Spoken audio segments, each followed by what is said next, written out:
Good evening, everyone. We are carrying on with our study in the book of Proverbs, and today we will continue from where we left off yesterday, and that would be from verse 20 onwards.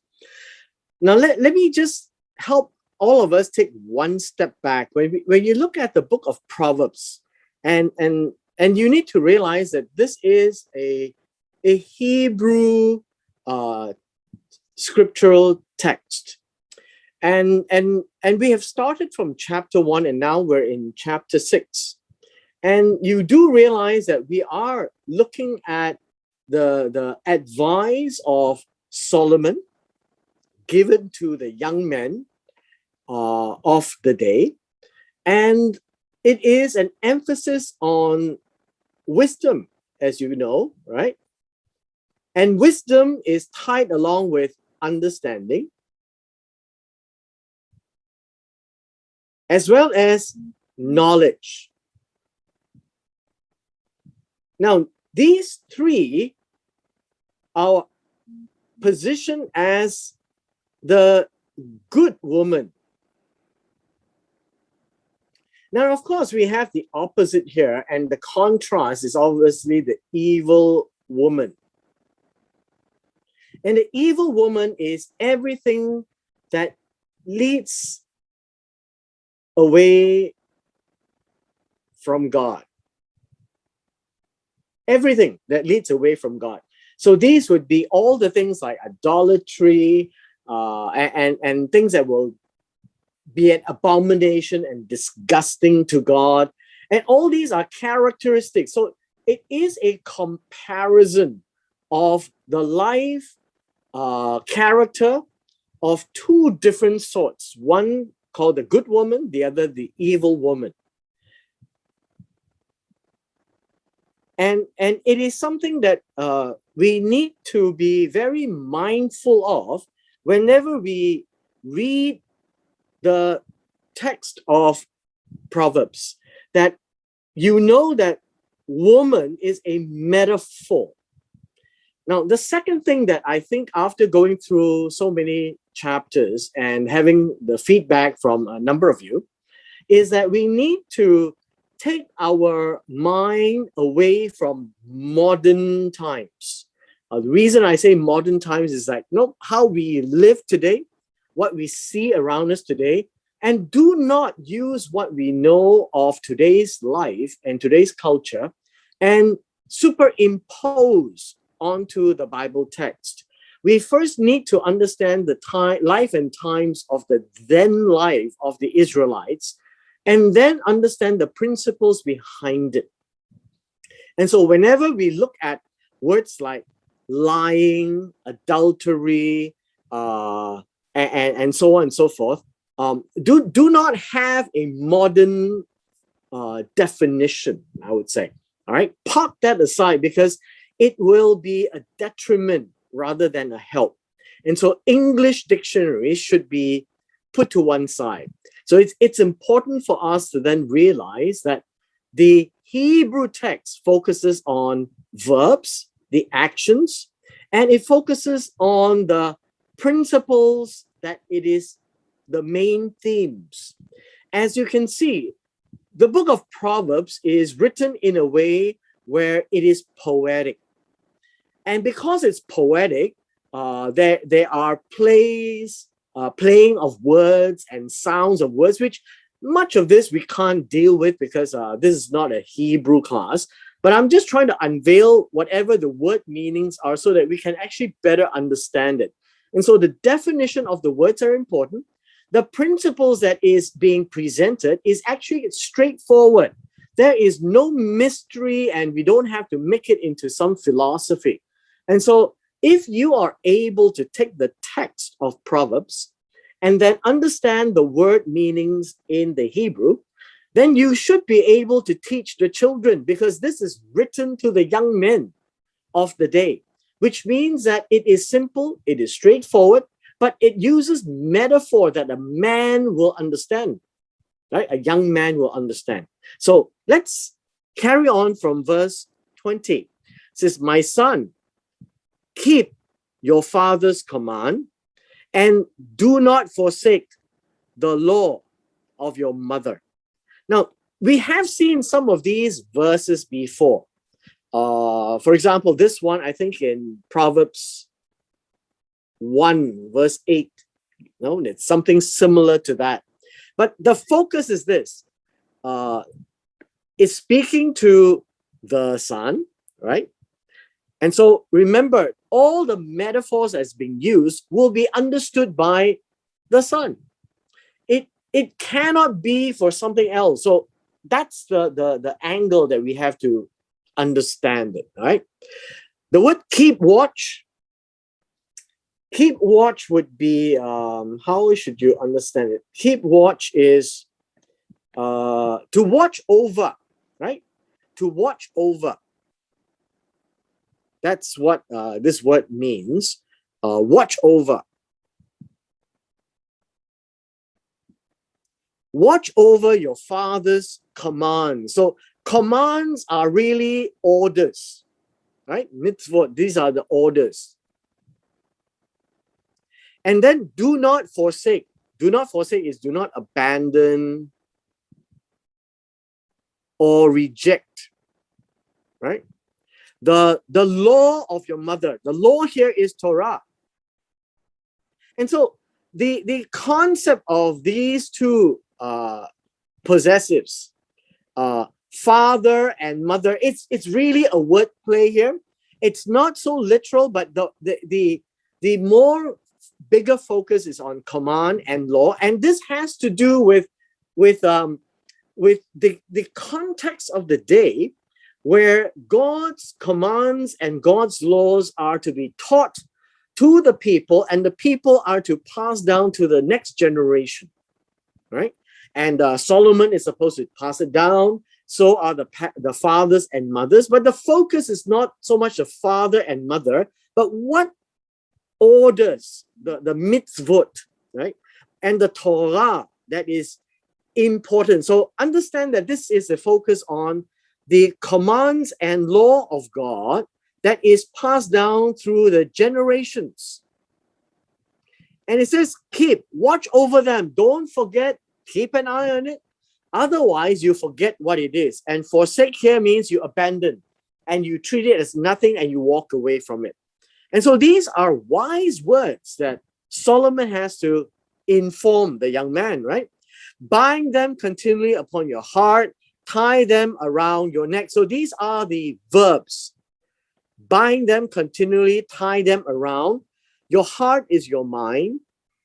Your neck is something that you hang around your neck.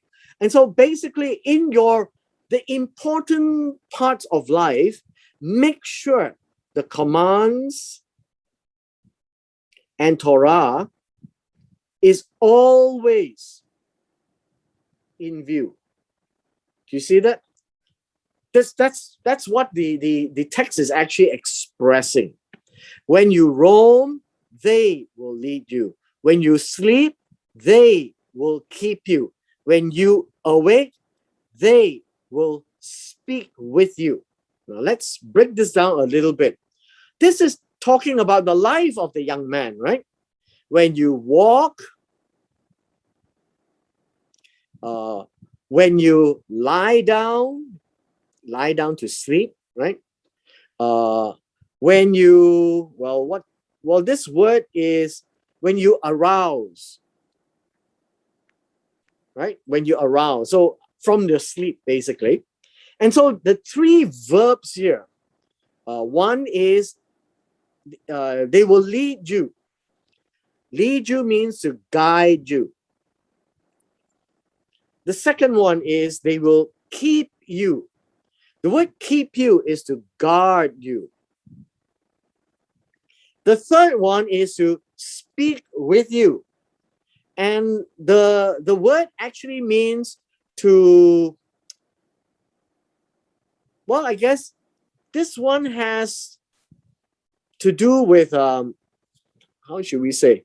That they will meditate with you. They will, I guess the word will be in your mind, in your thoughts. They will be in your thoughts, as if it is conversing with you. And so you find that these are three very important elements of the commands and the law, the Torah, in the life of a young man, which means that in his life, whenever he's active, he's sleeping, when he's waking up, the law of God and the commands of God through the fathers and the mothers is going to be with him, right? And it is supposed to, I guess you can say,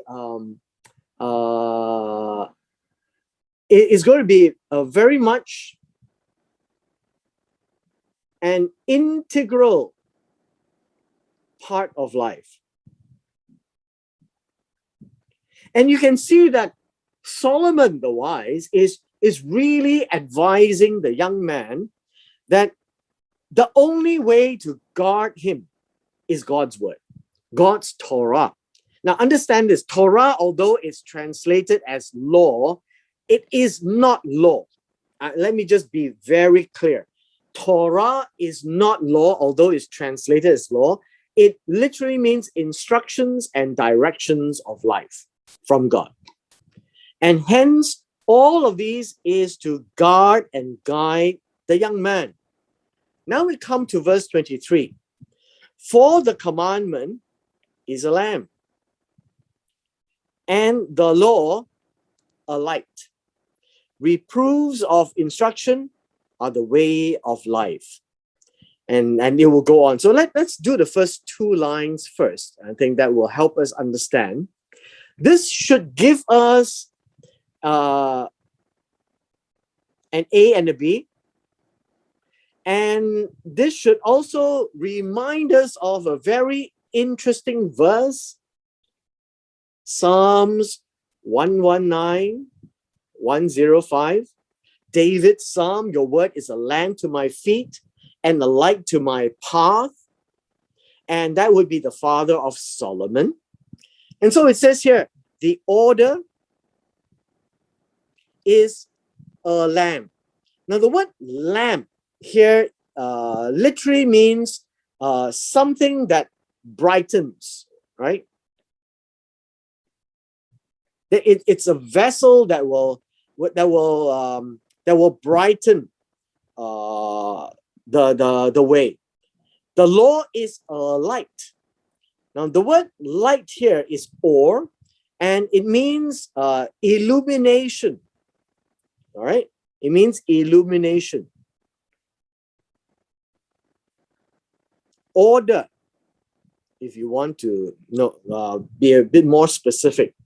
And so the whole idea here is, as a person walks in life, then we have shining in the path the command and the Torah. And thereby you will know where to step. And that's all it's saying here, right? That's all it's saying here. So reproofs of instruction are the way of life. What is reproof? Reproof is actually correction. Now, even in our day and age, correction is not well understood. It is necessary, but most of the time people don't do much correction because most people don't like being corrected. But the Bible is big on correction. The correction of instruction. The word instruction here is about discipline. And so when you rebuke in discipline, that is very much the way of living, the way of being alive. So correction literally means that if somebody has gone out of the way, correction is to bring him back. That is what correction actually means. And is to lead a person back into the right road. Right? Now comes the metaphors. So take a look at the metaphors in verse 24.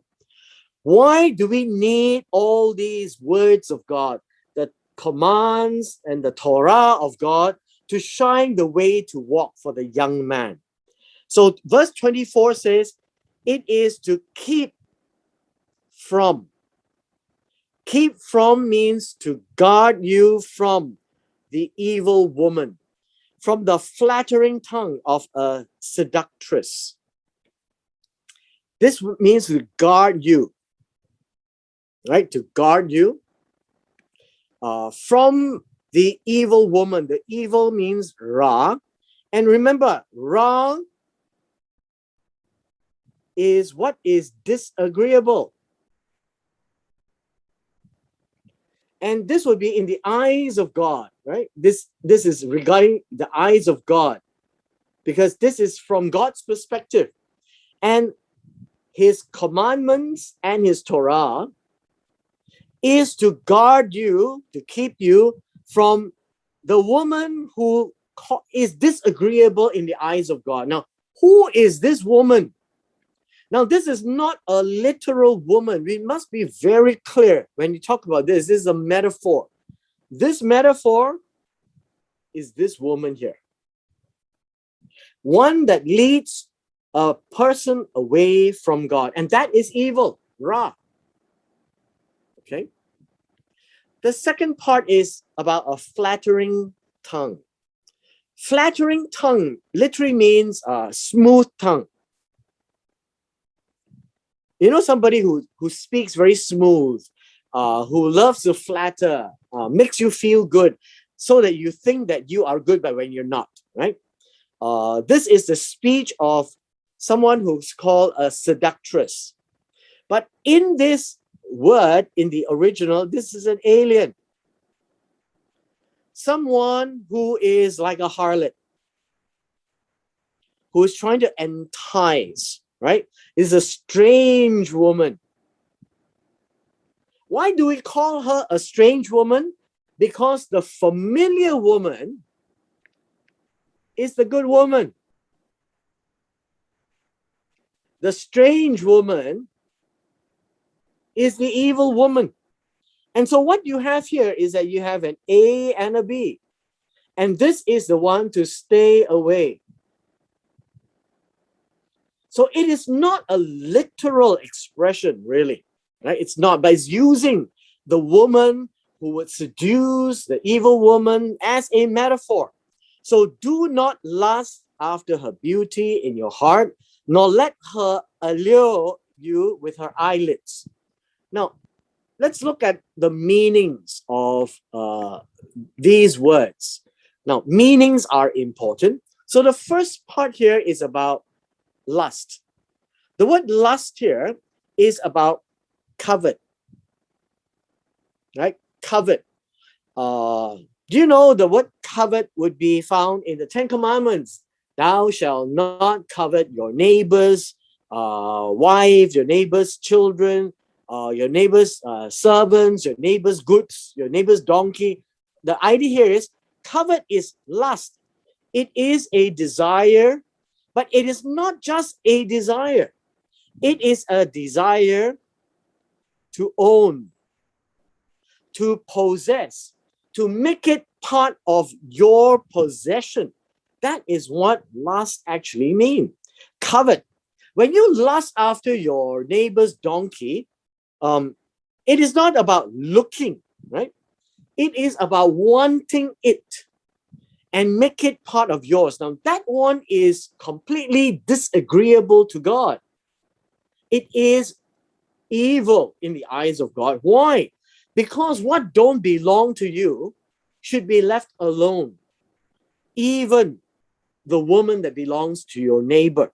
And so here it's using the evil woman as that illustration, as a metaphor. So do not covet, do not lust after her beauty. Now the word beauty very much is the external appearance. And the word heart here is in your mind. Now, in the modern day, you look at heart means, oh, you are just doing it in your heart. This is not what the text is actually saying. He says, do not covet to own her external appearance of the seductress, of this evil woman, in your mind, in your decisions, in your choices. Don't make a decision to do that. That's what this means. To do what? To go and take somebody else's things. Nor let her allure. Now, what is her allure?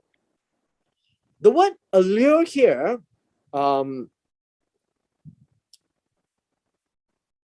literally means, well, do not let her take you. I think that would be a good word. Take hold of you. So the word allure is a modern day word. So maybe it's not such a nice one, but the translator is just trying to make us understand. So don't let her eyelids, now her eyelids is important. The word here is the fluttering. Eyelashes, not eyelids really. You know how a woman seduces a man when she bats her eyes and the eyelids just bling, bling, bling, bling, bling. And that is what it means here. And so these are seductions. And so it is saying here, don't fall for this. Now, I know a lot of people just reading this and says, oh, don't go after harlots. That's not what the text actually say. I'm not saying that principle is rejected. I'm just saying that principle is not in the text here. The woman really is this woman, this evil woman. And the contrast is this good woman, which is represented in the commands and the Torah of the father and mother, which is from God. Verse 26. For by means of a harlot, by the means of, okay, this phrase here, I guess you could say the word through, right? As a mechanism of the harlot. Now, the word harlot here is a woman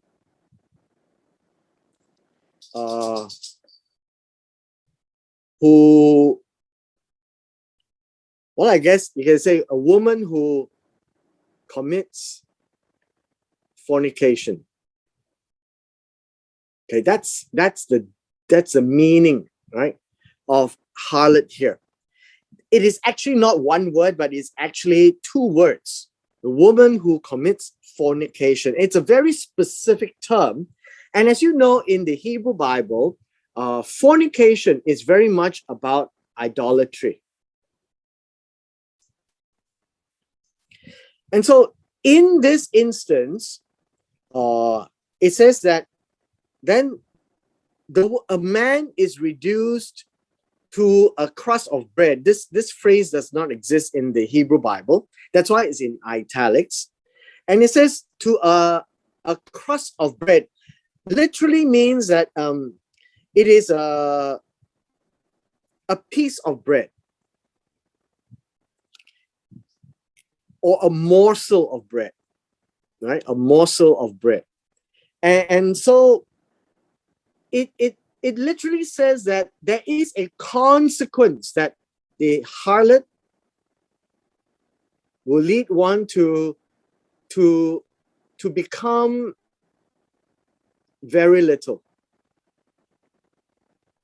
There is no advantage there, right? And then an adulteress will prey upon his precious life. So the idea of an adulteress here, I guess it looks as if it says that this is the the woman of a man. And by context means that it is a married woman, right? A married woman. Now, I guess we need to, let me just express this a little bit. An adulteress is always about a married woman and a man, meaning the woman is already owned by a man, belongs to a man, and they are engaged in an illicit affair. And so adultery is between a man and a married woman. And so the word prey here means hunt. So the adulteress will hunt upon his precious or rare. Actually, the word precious here is valuable. And the word life is actually nephesh, right? Being, I think that would be a better choice, not just life. And this is an A and a B.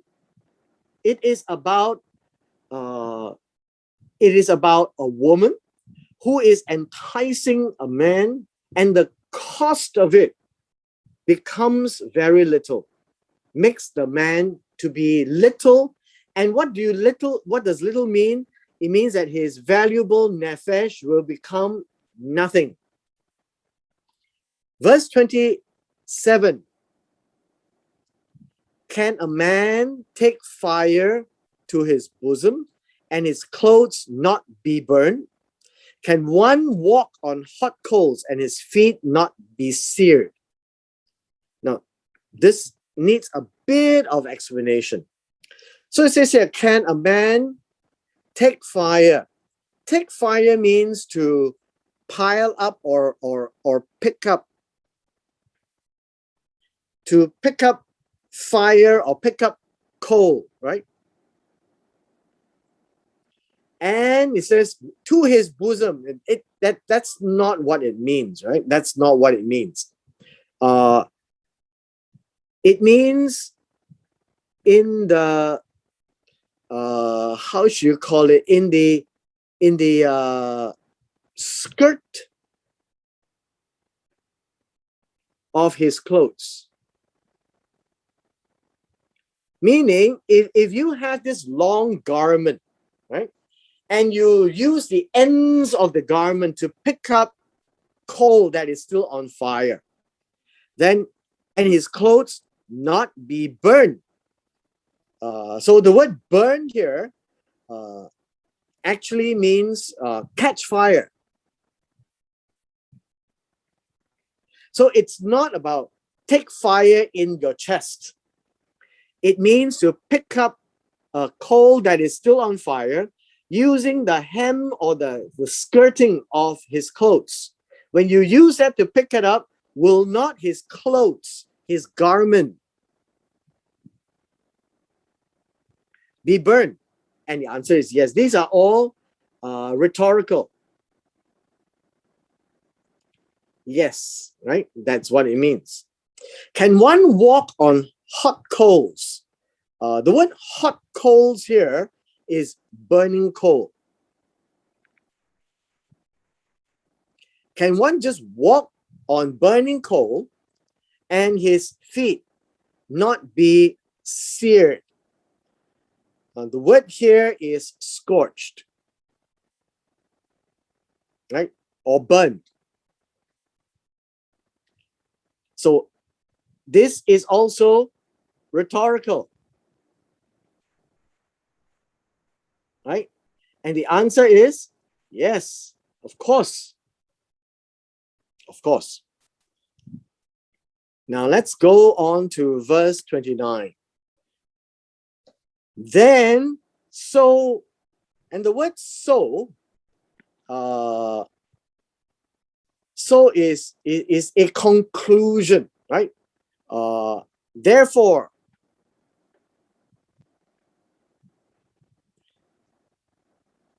he who comes to his neighbor's wife, right?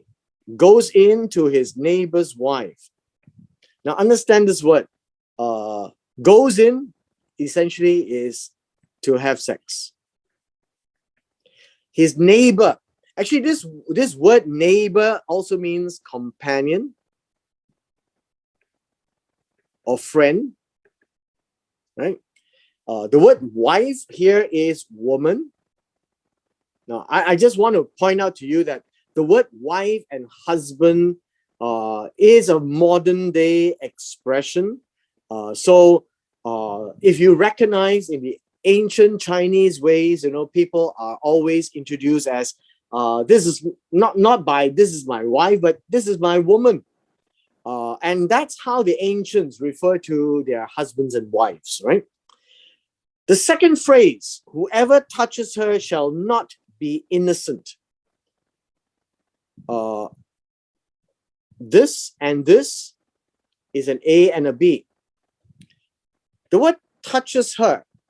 This is a metaphorical word that actually comes from a common word like touch and strike, but it really has a metaphorical meaning as lie down with. So when a man lies down with her, that implies having sex, right? Shall not be innocent. The word innocent here literally means shall not be, let me write it down here, be exempt from punishment. Now, where does the concept of punishment in this comes from? From the previous rhetorics. When you pick up coal, burning coal with the skirt of your clothes, right, you will catch fire. If you walk on burning coal, your feet will be burned. And so is the man who have sex with his companion's woman. Because whoever lies down with her shall not be exempt from punishment. Which means this whole phrase, this whole series is what? Is to tell you that there is definite judgment. When one engages with a harlot. Now understand, the engagement with the harlot is not just merely physical. This is a metaphorical passage. It is about idolatry. That you do not come close to having other gods. And if you go and have other gods, then you will be punished. That is the picture here. And God will come after Israel when they do that.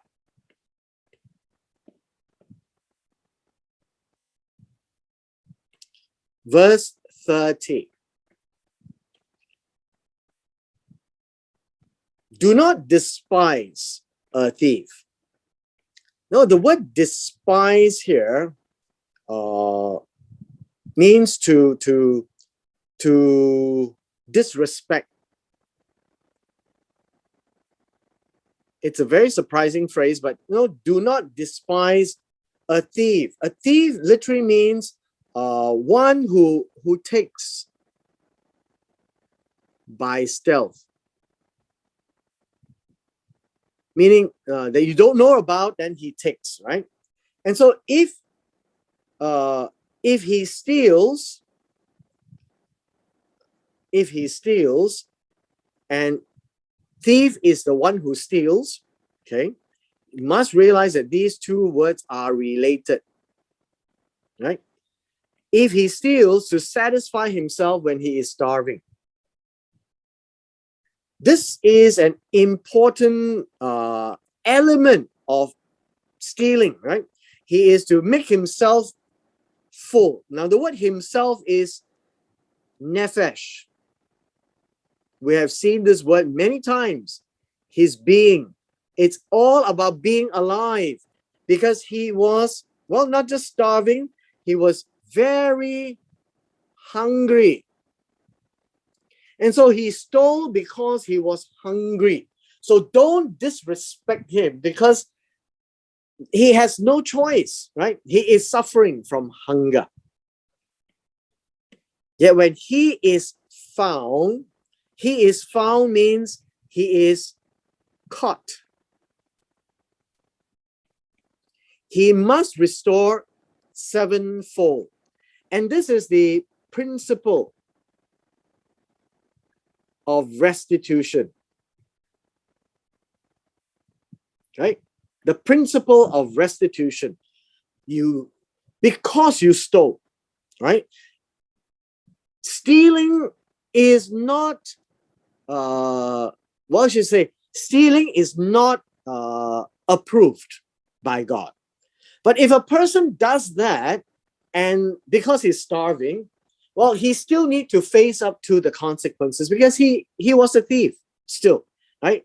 Being hungry doesn't mean that it justifies that.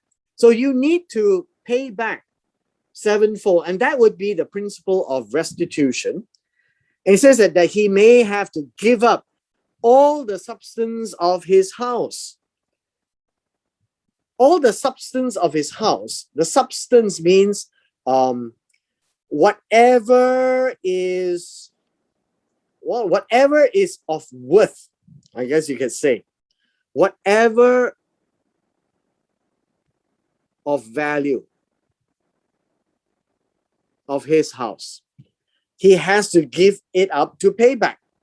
Now, the word give up is literally allow to be taken, right? Allow to be taken, because of the principle of restitution sevenfold. So don't steal, basically.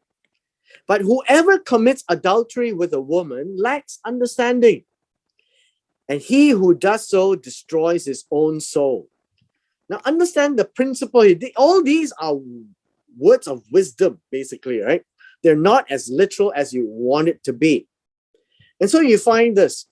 The one who commits adultery with the woman, commits adultery literally means to apostatize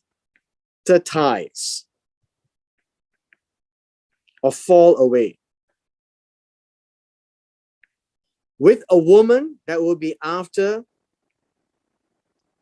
other gods.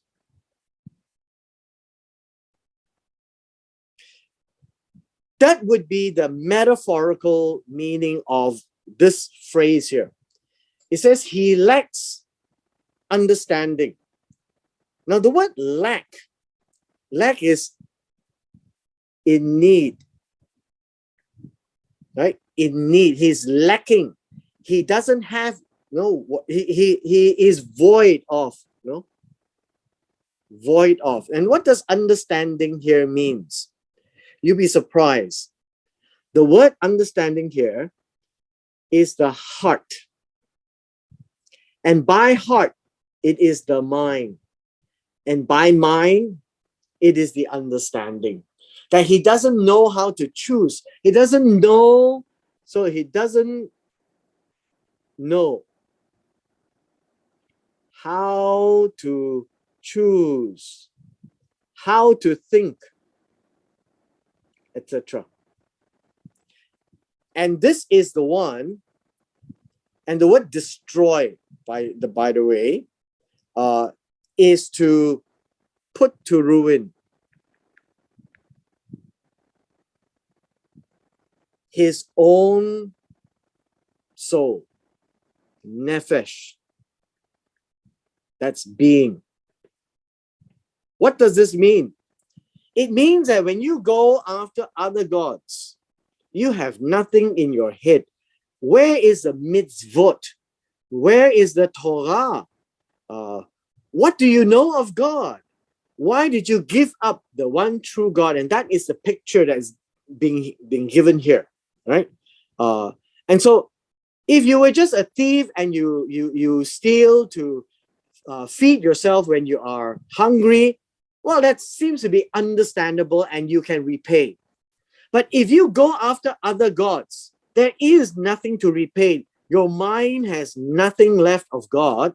And what you are doing is to put your nephesh into destruction. Verse 33, wounds and honor he will get. That's the consequence of doing that. His reproach will not be wiped away. Now understand this.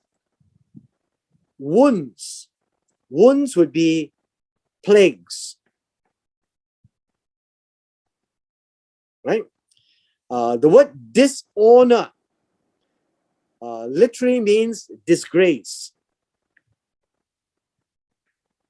He will definitely get. He will find, right? He will find it. And his reproach. The word reproach is scorn, shame,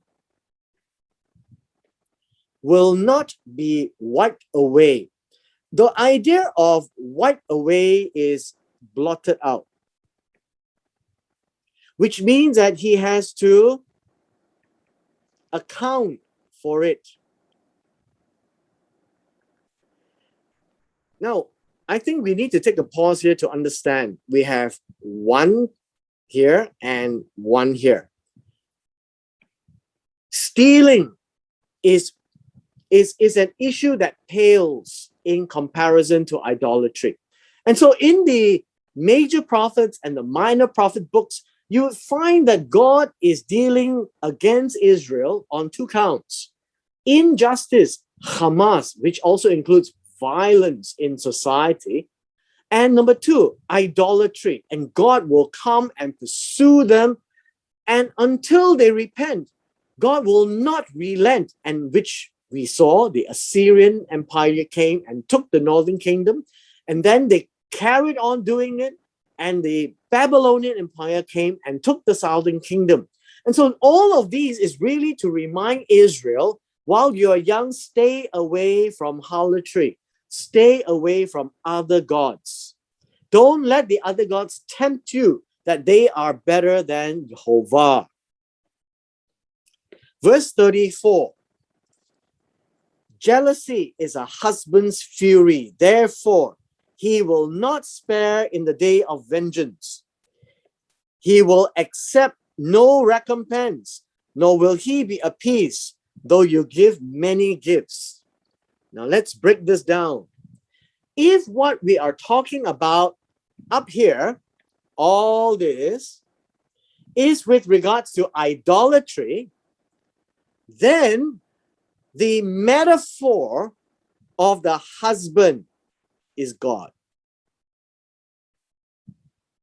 And so God is a jealous God, a kana God.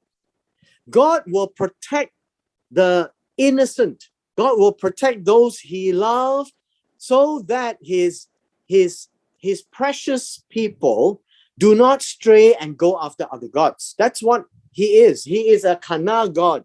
He is a God who is jealous. Now, you know this from where? From Exodus chapter 20. God says, I am the God who brought you out of Egypt. I am a jealous God. Do not have any other gods to my face. Right? I'm a jealous God. And this is that discussion here.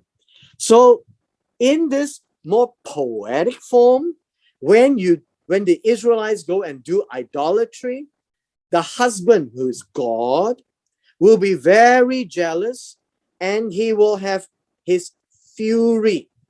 Now, the word fury here literally means the hot displeasure, the indignation. The indignation, right?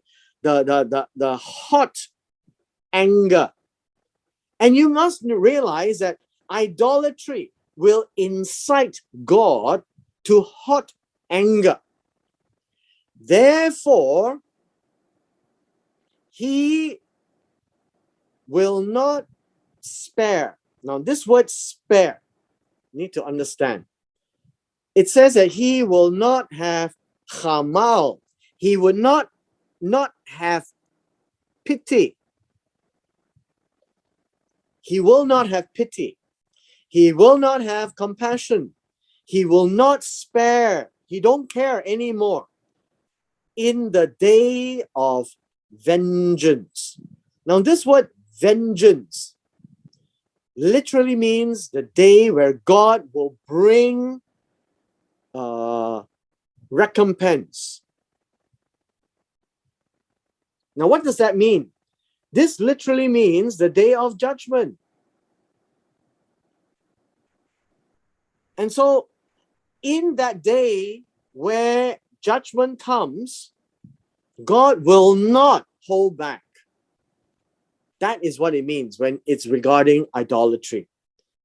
Now, in verse 35, it says, he will not accept recompense. What does it mean? Now, the word accept is lift. The word lift, I guess you could say lift face. Right? Lift face in the sense that no, he is not agreeable. Lift face would be agreeable. When he is not agreeable, he would not look up and agree to this. And hence the translator gives the word accept, which is fine. But I'm just telling you the more imagery word here.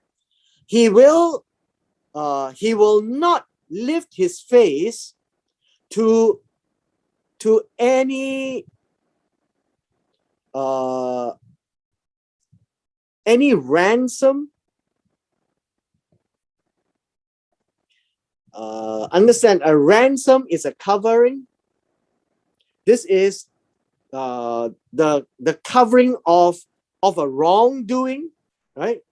God will not care for whatever anyone will bring to God to make peace with God. That's what he says. This is what verse 35 says. Nor will he be appeased.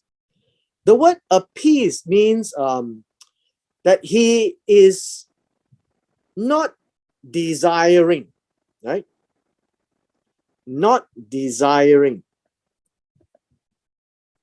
Not desiring is a good one.